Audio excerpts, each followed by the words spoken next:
Welcome to a special episode of the Pharmacy Lounge podcast with Roz Gittins from the GPhC. Now, we've got a lot of questions for Roz, and we know over the past few weeks, we're collecting questions, and the questions were just never ending. So I'm sorry I couldn't answer all of them or go through all of them, but we have kind of summarized them into 5 main topics, and we want to discuss that with Roz and see what the view of the GPhC is on some key issues that are affecting the profession. So, Roz, welcome to the podcast. So I'm keep looking down because you literally have my laptop run down here. No worries, it's lovely. Thanks for having me on this Sunday evening, stormy Sunday evening after what a beautiful weekend we've had as well. So tell us a bit about yourself. How did you get into this role, and what is it that you actually do in the GPhC? Yeah, interesting one. So I've been in post, I think it's probably about 4 months now. So I'm the Chief Pharmacy Officer and one of the 4 Deputy Registrars for the GPhC. So I'm the one and only pharmacy registrant on the exec. And my understanding is it's the first time we've actually had a registrant on as part of the executive, actually. And actually, when you look at other regulatory bodies, it's quite unusual in terms of what the GPhC has decided to do with this role. So within my portfolio, it includes things like the inspectorate, our use of kind of data and insights, and also our kind of clinical component, including our clinical fellows as well, reporting to myself. And what got you into the role? So I've worked in kind of senior leadership roles, including kind of chief pharmacist, director, sort of equivalent roles for some years. I'd worked in the third sector for about a decade before moving into this particular role. And prior to that, I've had experience. I guess I started my career really in secondary care, in acute secondary care, and specialised really quite early in kind of mental health services. But I've always locaned up until a few years ago, really, in community as well. So I've had experience of quite a few different sectors and wearing kind of different professional hats, also experiencing a bit of a flavour in academia and secure environments. So yeah, quite broad, I suppose, before. Yeah, you've done quite a lot, and you've been a locum, so that'll be a fan favourite on the TPC network. Or typically in kind of out of hours, weekends after you finish the day job, or late working, and so absolutely can empathise with some of the issues that get raised on that forum. Yeah, and I think I've worked as a locum for a long time, and I think until you're locum, you don't really fully understand the situation. And when you work across multiple different companies throughout the week, you see a lot of different environments. And when some of the senior leadership comment about locums, I think a lot of them don't actually work in a pharmacy or haven't worked in a pharmacy for a long time, and they don't see what we see day in, day out. So it's quite refreshing to see someone in a senior leadership position who's actually been there and done that. So looking forward to seeing you a lot more of you in the GPhC. So I think one of the main questions we have on the network is, and something I've noticed for a long time, is people are quite confused about the GPhC and what it's supposed to do. We had a lot of people saying, well, why aren't the GPhC protecting us? Why aren't they standing up for us? So why aren't they doing this for us or that for us? And a lot of the comments are like, well, GPhC really are there to protect the public from us and not the other way around. So I think it'd be good to get your understanding of, if you could explain a bit more about the role of the GPhC and how that differs from the RPS. Yeah, absolutely. I think it's a really great kind of starting point for this conversation, really. Similarly, I've recognised that there's a lot of confusion out there, a lot of misinformation as well, actually.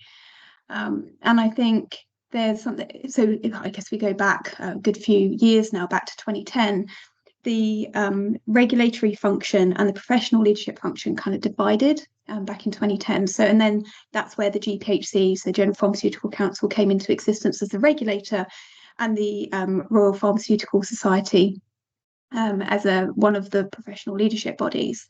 Obviously, there are others beside the RPS as well. So we're not here at the GPhC, we're not a professional leadership body.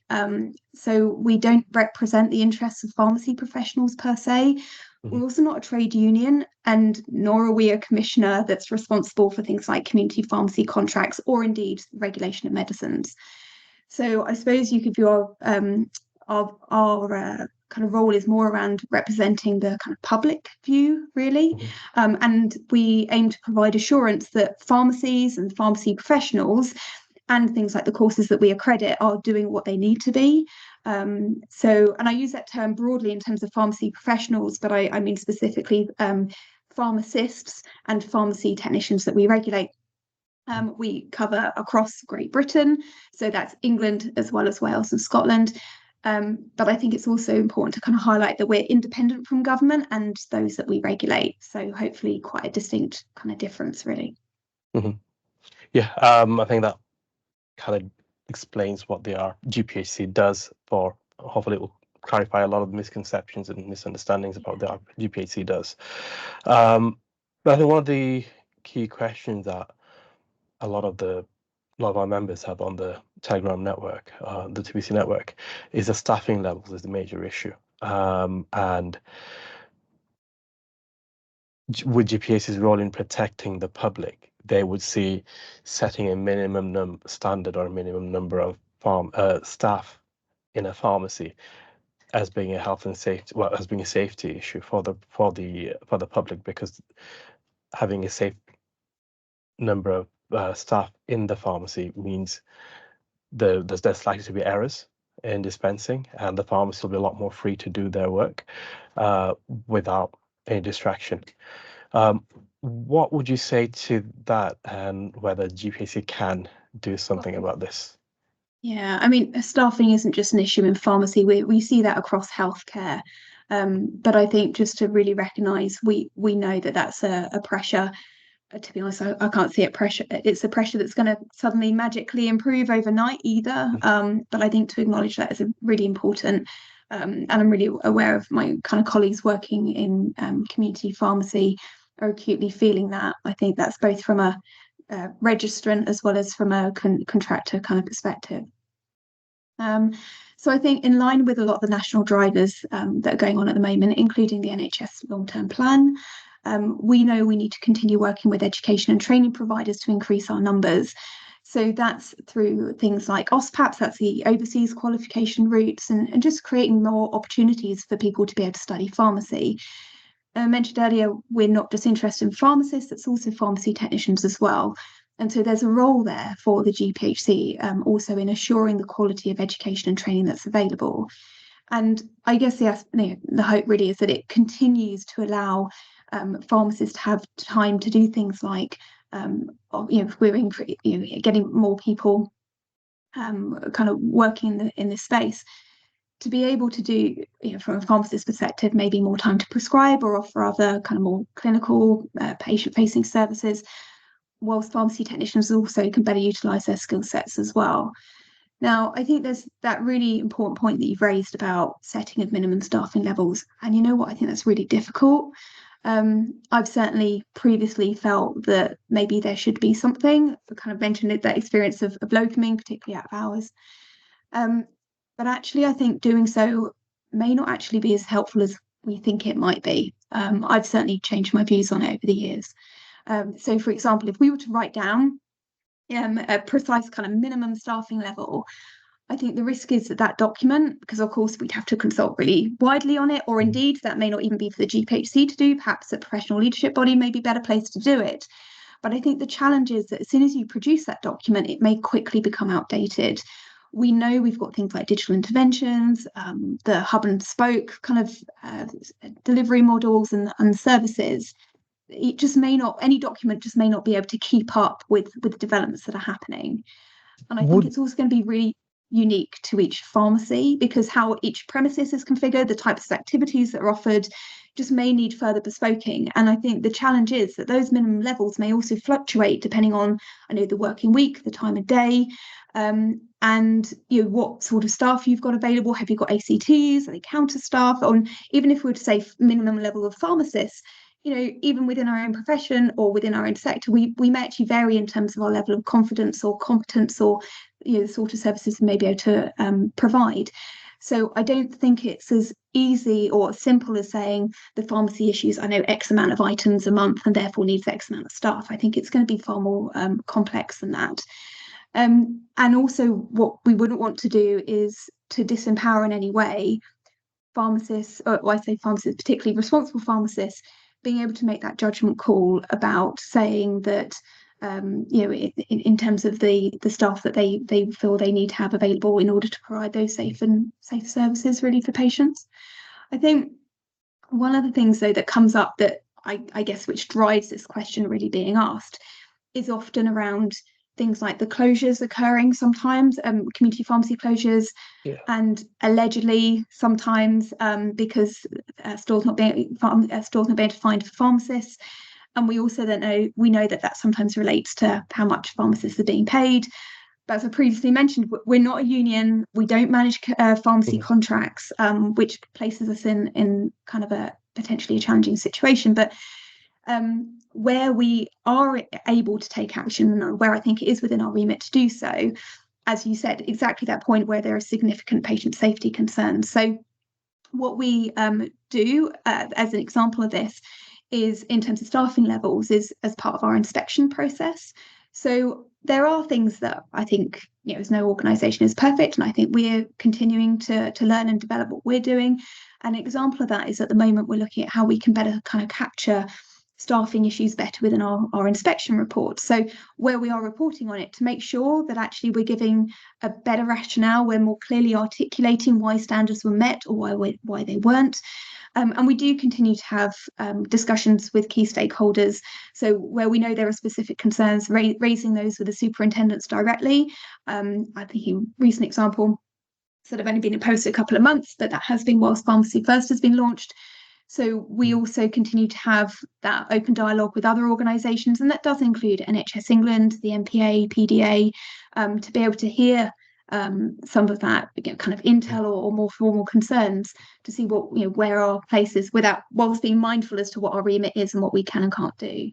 But I think there is another piece here as well about actually how do we kind of, I guess the best phrases maybe to put it is to empower pharmacy professionals so that they're appropriately escalating concerns and documenting them, to be able to maintain patient safety. And sometimes that might include the responsible pharmacist deciding at that point in time they don't feel able to safely offer a particular service, and instead take that decision to maybe signpost patients or members of the public elsewhere, so that their healthcare needs can still be met, but in the safest possible way. Okay, so I think there's quite a few things to unpick there. I mean, in terms of the minimum staffing numbers, I think a lot of people would argue that while majority of the pharmacies are brick and mortar pharmacies, open 9 to 6, when you do a certain number of prescriptions, you need a certain number of staffing, dispensing staff, technicians and ACTs. So you could somehow at least create some kind of framework through this discussion with the pharmacists and with the other stakeholders, and say, well, okay, so for an item that does 200 or 300 items a day, you will at least need one dispenser and then maybe a technician, but at least one dispenser. I mean, 200 items is quite a lot, and unless you've got a robot in place, in which case I suppose you could say, well, the robot does a lot of the dispensing work. And I guess that's the challenge, isn't it? Because some places will have robots, some won't. Some will have hub and spoke, some won't. And even in terms of items, it depends on the nature of what those are. If it transpired that a lot of those items were, pouring methadone or so, that's a different sort of work than doing kind of pre-pack meds or what. Has any research been done in this area to understand from the GPhC's perspective how long does it take? Or throw some random, send pharmacists to a random different pharmacies in different conditions, and just work out how long it takes or how much staff is needed to safely dispense something. I'm not aware that the GPhC has done it. Well, obviously, we're not a research institution. But equally, it may fit better as a role with a professional leadership body to perhaps do something along those lines. Okay. I think that takes us nicely onto our next question about the pharmacy closures. I know you mentioned that there has been pharmacies that have been closing because they claim there isn't enough pharmacists. And we've gathered over the years, we've gathered a lot of pharmacy closure reports. We've done FOI requests. We've seen evidence where companies have openly said on the emails that they'll rather close a branch than pay someone even £30 now, which is deemed to be a standard rate these days for an emergency. And a lot of pharmacists are frustrated because they report these things to the NHS. Nothing ever gets done. They report them to the GPhC. Nothing gets done. Some are worried that if they put their name down, they'll get blacklisted from companies. And I know I've personally had a lot of threats from companies saying, we're gonna have to remove you from our database because you said X, Y, and Z on the social network. Fair enough. But it's quite frustrating for a lot of pharmacists to see that they're asking for reasonable hourly rates, and yet companies are choosing to close rather than pay those rates. What can the GPhC do about this? I said that's a challenge. We're not a pharmacy. We're not a unison. We don't have that responsibility because you're talking particularly around pharmacies that have got NHS contracts. So obviously we don't commission those services either, which is very difficult. Wouldn't that be a patient safety issue though? Because if the patient can't have access to their medication, surely that would then fall under the GPhC's remit. Yeah, so I think that then comes down to the action that's being taken and again how that's being kind of escalated.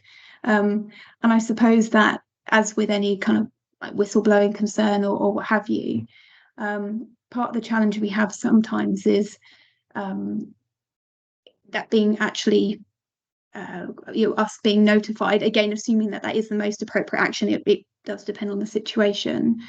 And sufficient information being provided. Sometimes details might be left, but no contact details. We can't provide that kind of follow-up. Can be really difficult. And I suppose that's with any kind of whistleblowing, because I guess what you describe as kind of whistleblowing situation.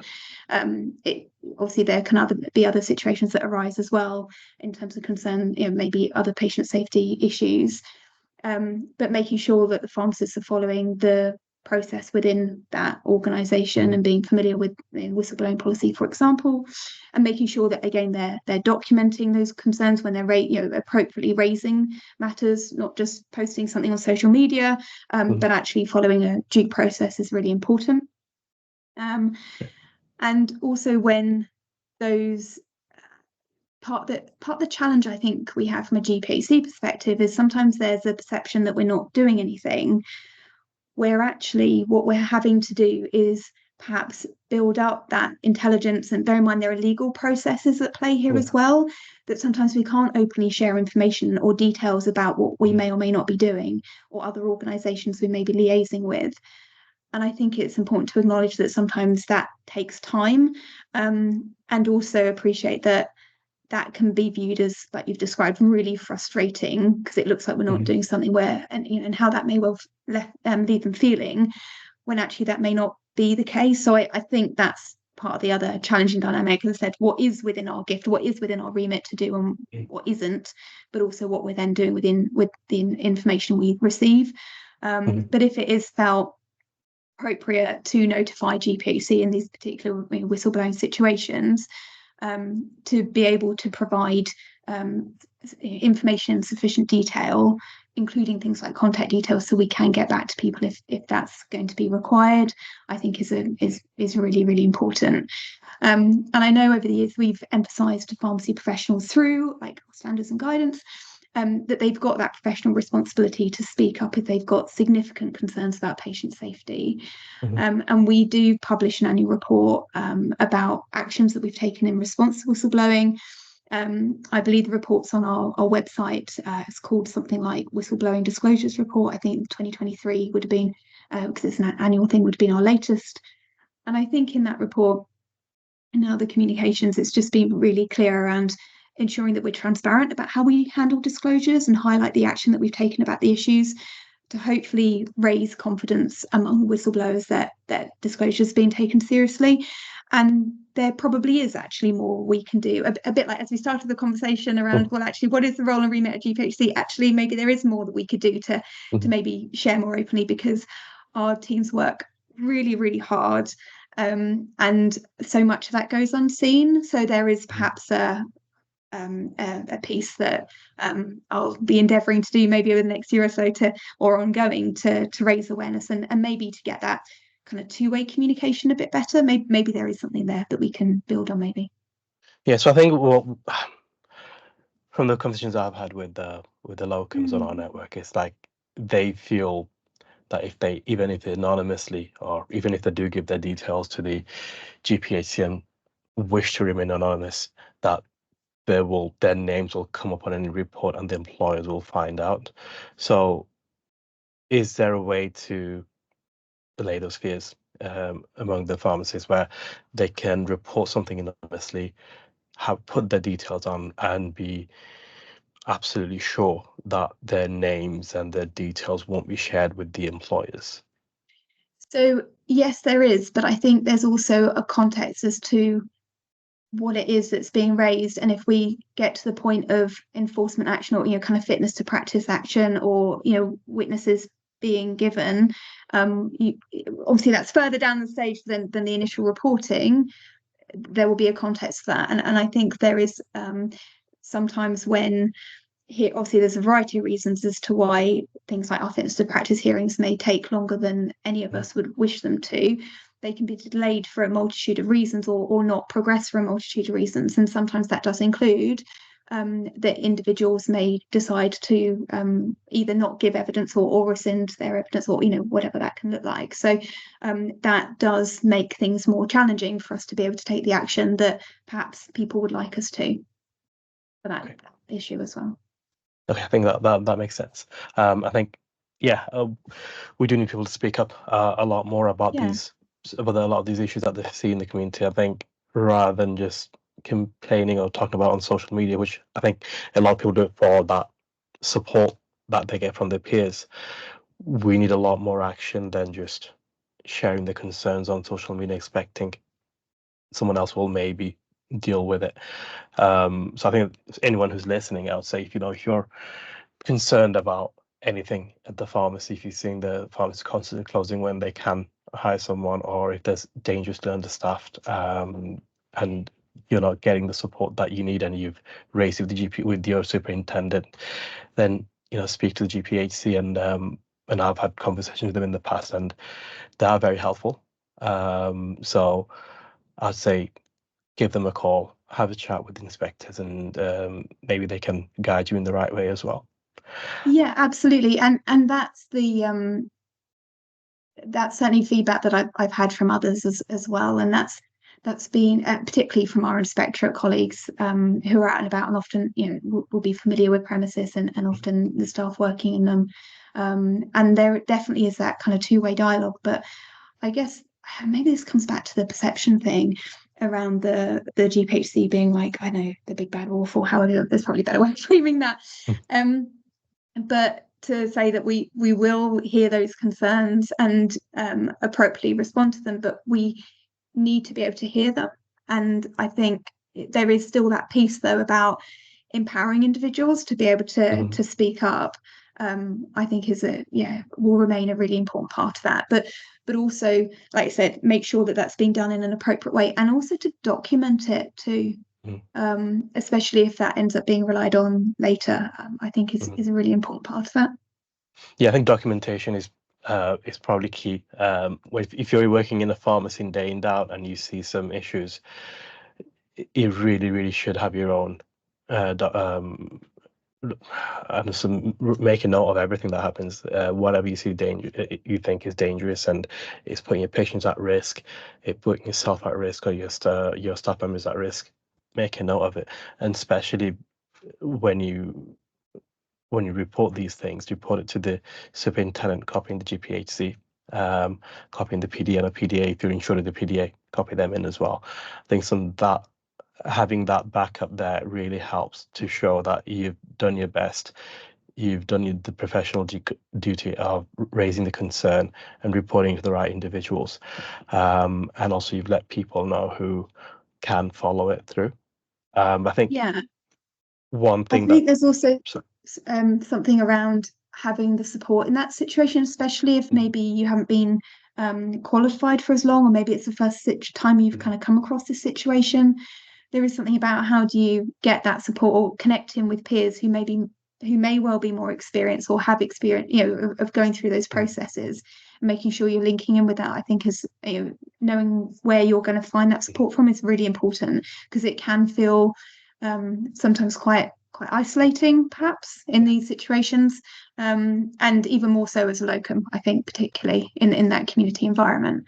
So knowing that you've got individuals that you can kind of rely on as peers to kind of discuss in that kind of psychological safe space of, this is what I've experienced, this is how I'm feeling, this is where it's at, or to understand what might, to be able to dissect that a little bit is really important, because it does cause kind of stress and distress and everything else. So being able to say park it, but for it to be held somewhere and heard is really important as well.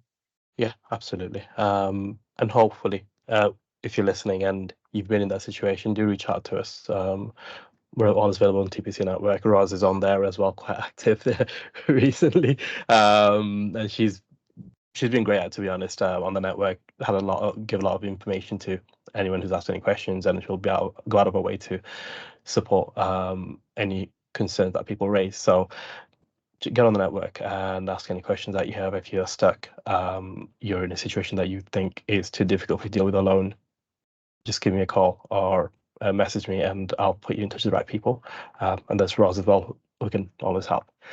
And that takes us on to the next question, quite nicely actually, about the professional qualifications and the direction of the pharmacy profession in terms of prescribing and becoming accredited clinical pharmacist. Do you agree with, so one of the questions we had from a experienced ACP is that, do you agree credentialed ACP and consultants need to be annotated on a publicly accessible register to assure quality and public confidence and allow employers to perform due diligence? Yeah, so this is certainly something I've been thinking about as well. And I think the GPhC as a whole are certainly carefully considering whether, and if so, in what way, that additional assurance for what you're describing as those kind of post-registration roles might be needed. And there is input at the moment and an ongoing dialogue with the post-registration assurance advisory group. And I think, as you've described, there are things that are developing. We know, we will soon, I say soon, we're in 2024 already, and we're going to have pharmacists kind of registered as qualified IPs as well. So I think, given those changes, I think the annotations probably do need a review. And if that occurs, I think to be able to prioritise where there are greater risks to patient care probably seems sensible. So to my mind, things like consultant pharmacist and ACP, as you've described, would probably be considered a priority, or most appropriate to consider that for. But whatever happens, it will absolutely need consultation. I think we also need to bear in mind that annotations also come at a cost to individuals, or sometimes employers will support with that. And I agree with you, because I think as someone who's used registers, so myself as an employer, for example, they are part of your, I guess you describe them as due diligence checks, aren't they? Yeah. So I agree that the registers definitely have and consequently the associated annotations have a really important role to play in that. But I would argue, actually, even perhaps more so for the patients and public, to help assure themselves that actually they're accessing care via an appropriate professional, and especially where maybe those services are being provided kind of privately or via online services. So I think there is there's the need to look at it, I think. And I'm aware that those tentative discussions have already started. So I can't tell you at this stage what that may look like in the future, but I think there is a need to look at it for sure. Yeah, I mean, we've seen a lot of pharmacists calling themselves ACP, or they're ACP trainees, but there isn't any annotation on the register. It's just independent prescriber. So with There a lot of is, and I think sorry, go on. I think also it's quite timely because I'm aware that the NMC are similarly looking at the ACP kind of annotation. So we're not the only regulator actively thinking about it in this space. But as I said, once it's been determined what we think that probably needs to look like, there will obviously need to be consultation to be able to hear differing views as well. Yeah, no, that makes sense, and we'll wait for that to and see what the consultation looks like as well. And as always, happy to have give you our input as well from the TPC. So, and I think this next question that a few people have raised is around the private clinics, which we're seeing more and more of, and we're probably going to see a hell of a lot more in the next 2 to 3 years. I know we've had a lot of people reaching out to us saying we want to open a private pharmacy. Can you help us? We've been running webinars for the last few months, and a lot of questions are around how do I open a private pharmacy, or how do I run a private clinic from the existing pharmacy owners as well. So does the GPhC regulate the pharmacies doing private clinics and prescribing, or should that be left to the CQC, or maybe a joint collaboration? Yeah, I agree with you. I think we're probably going to see more of these sort of activities. And I suppose what I'd say to that is the GPhC regulates pharmacy registrants, i.e. Pharmacists. So that includes obviously if they're a prescriber as well, as individuals, and pharmacies, and that includes bricks and mortar premises, and that's across Great Britain, so England and Wales and Scotland. But there is a gap regarding pharmacy businesses, and in order to get that legislation changed, I mean, with current election or kind of government priorities, ministerial priorities, I don't think that's going to be changed anytime soon in terms of closing that gap. So I think at the moment we plan to continue to collaborate with CQC and to continue on with our kind of joint working approach. But there are other regulators at play here as well. So we've got the MHRA, for example, and remember that CQC is only applicable to England, whereas obviously we're pan GB, so it's something else to when CQC is referenced to keep that in mind too. Okay, makes sense. And on to our very last question, and I promise I won't be for longer than that. And again, it's very much related to the prescribing side and the direction of the profession, with everyone becoming independent prescribers from next year as soon as they qualify. And we're also hearing about a lot of the FTP cases around independent prescribers. Is it a good idea for pharmacists to prescribe, who are prescribers, to submit their evidence of their prescribing scope and practice when they do the annual revalidation, and maybe amend when necessary during the year to expand their scope of practice? Yeah, I think it's how it's best captured, because the revalidation format doesn't necessarily allow for that. Maybe you'd capture it maybe perhaps as part of your peer discussion, maybe with a clinical supervisor, or as part of your reflective piece. But I think that probably highlights also why we may need to review the current approach to revalidation. And I think what you've described as, in terms of having a bit of a portfolio of evidence, is likely a good idea.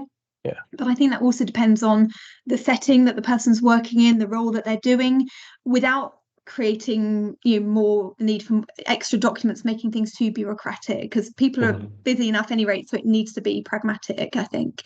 And I'm aware that some organisations and individuals already do it, but I don't feel that it's just in case of a potential fitness to practice situation. Actually, I think capturing that scope of practice and related activities can also be useful for things like helping to frame your kind of clinical supervision discussions, things like annual appraisals, and just really taking that time to reflect upon your current scope of practice can also be really helpful for identifying like your potential next steps for what's next for you in terms of developing further skills or expertise.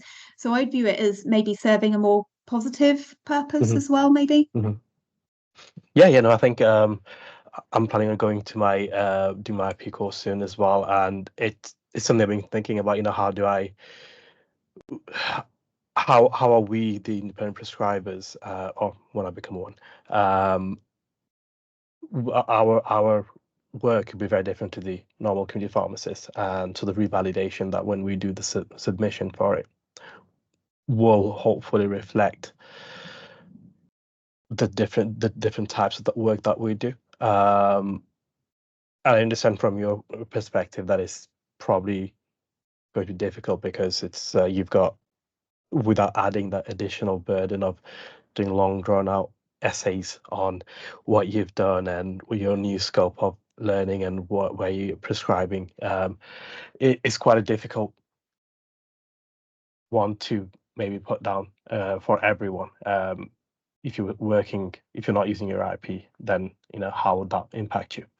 But I think it would, with the increasing number of FTP cases. I think from what I've heard from a lot of the people in the legal arena, there's been a skyrocketing of FTP cases, and what we really want to hopefully do is ensure that the pharmacists who are prescribers are aware that they need to be prescribing within the area of competence. I've heard people who say, look, I'm just started working in primary care, I've just qualified as an IP, and my GP wants me to do all the repeat prescriptions and sign them all off. Good luck. If you know all of the things as soon as you've qualified, then yes, amazing, go for it. But if you don't, then probably best not to. And I think a lot of the other professions, like the GPs and the nurses, they don't fully understand that just because you've qualified as an IP doesn't mean you know everything under the sun that you're signing off. And I think we need to somehow get that message through to our own profession, and also to the other professions, that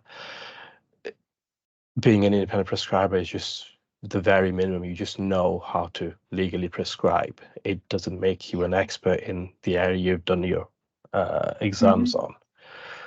Absolutely. And it's about again empowering individuals to be able to say that, to raise that, to escalate where they've got concerns or not feeling heard. Again, ensuring that that's being done in an appropriate way.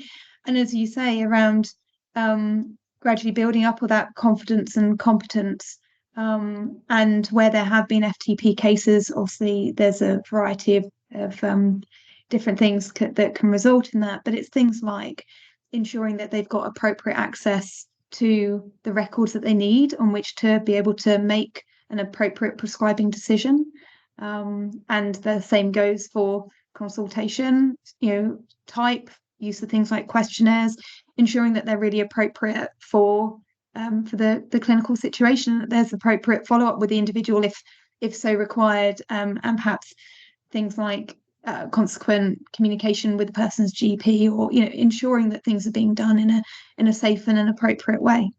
Yeah, and I think you just reminded me about quite a few another case I've heard where people IPs were signing off prescriptions where they didn't see the patients, but they were asked online. They filled in an online questionnaire and they ticked it off, and they started giving out HOMs, quite a lot of them.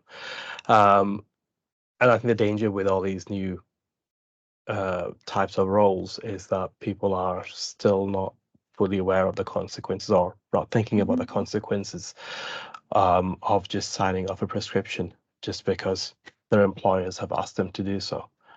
Just like in the sorry, go on. Yeah, and I think your point there, you used the phrase, I think it was, and quite a lot of them, and that I think is a particularly salient point to keep in mind.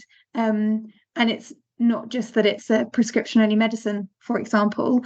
It's perhaps also the type of medication and those that are liable to misuse codeine as a good example of that, or related products, is a prime example of the sort of things to highlight. So what you might describe as relatively higher risk medicines, that you need to be, as a pharmacist, more astute to, and thinking about, can I really assure myself that this is as best you can, as best as any prescriber would. And whilst I think we're talking here in the context of more kind of online prescribed interventions, the same as if you were seeing someone face to face as well, but it does become more difficult if you haven't got that kind of direct interaction in the same way that you would if you were seeing them kind of face to face. So it doesn't mean to say that it can't be done, but it's about ensuring that you've got everything, all the things you need in place to be able to make a safe and appropriate prescribing decision, really.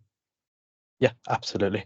And on that note, thank you, Roz, for your time today.